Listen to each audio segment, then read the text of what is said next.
Now let's cover calling all-in bets or raises. Later on in a tournament, you'll start to see more and more players getting short stacked, which means you'll be faced with a lot more all-in raises and all-in bets.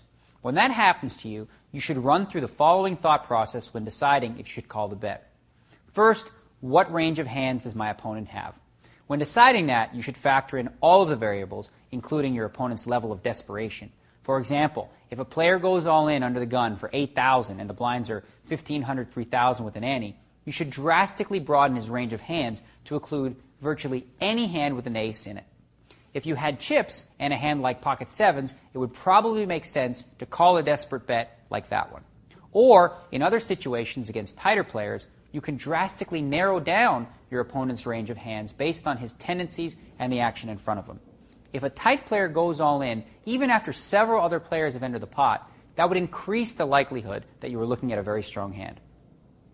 Second, ask yourself, what price am I being laid? This should and will become common practice for you when you start to play in no-limit tournaments on a more regular basis. When faced with a bet, the first thing you should do is count what's already in the pot in comparison to the bet you are currently facing. Let's look at an example. With blinds at 2,000, 4,000 with a 500 ante and 9 players at the table, you've come in for a raise to 10,000.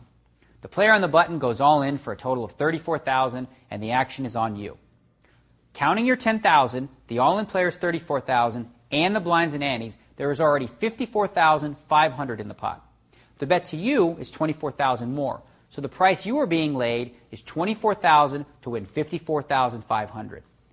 2.27 to 1 odds if you calculate it. Now, you don't need to bring a calculator with you to figure this out. It's not as hard as it might seem. Here's how I like to figure it out. The bet, 24,000, goes into 54,500 at least twice. So I know I'm getting at least 2 to 1 odds. What's left over is about 6,000, which is a quarter of 24,000. That gets me to about 2.25 to 1, which is close enough. You don't need to worry about being accurate right down to the decimal point. Third, ask yourself this. How does my hand do against the range of hands I suspect my opponent has? This can be a little more tricky and isn't quite an exact science, but you should definitely take your time if you need to work it out. Let's look at an example of how I might talk my way through such a decision.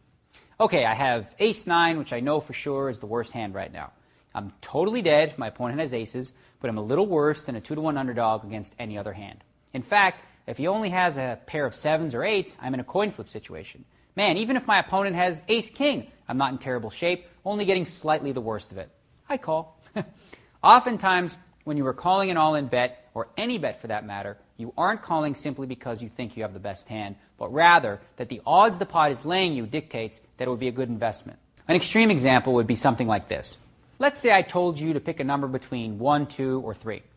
Only one of those numbers wins for you, while if you guess wrong, I win. Your win rate would be approximately 33%. Now, if we each put up $100, that would be a silly bet for you to make. What if I told you, though, that I'd put up $400 to your $100? Now, despite the fact that you were an underdog to actually win the bet has great value for you. All you would have to do is be correct 1 out of 4 times to break even, but your win rate would dictate that you do much better than that. Compare that to a poker hand. Let's say I have ace-9 of hearts and you have pocket kings. There's $200 in the pot and you go all in for your last $100. In this case, you could literally show me that you have me beat, but I would be a fool not to take that bet. I'd be risking $100 to win $300. I'd be getting 3 to 1 odds, but my hand is only about a 2 to 1 underdog against yours.